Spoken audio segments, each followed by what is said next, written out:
Hello, this is Doug, WE6Z. Welcome back to part number 3 of building the 100-watt linear amplifier for 630 meters. Made some progress on this project over the last couple days. And here's some progress pictures here. Just mocking up a few things to start with. And some of the labels on the board are not exactly where things are going to go. Had to modify those locations.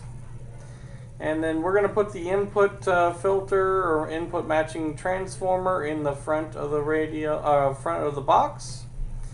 And here we're adding a few more components. Drilled a hole in the back for the key line. Couldn't find a very good plug for that, so I decided just to solder it directly to the leads coming in here, over to the MOSFET switch, and then through a 0.1 UF capacitor to ground. And next we're trying to figure out where the position for the 12 microhenry, I think it's a choke. Finally decided in the back corner there. Made up another set of capacitors, a 1 microfarad and a 0.1 in parallel to ground, and soldered in some pads to put that in. And note the orientation is opposite of the other two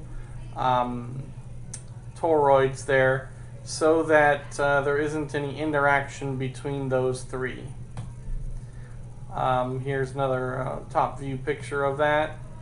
And the input is still going to go in the top. I have some coax that's going to go from the jack all the way up to the front there.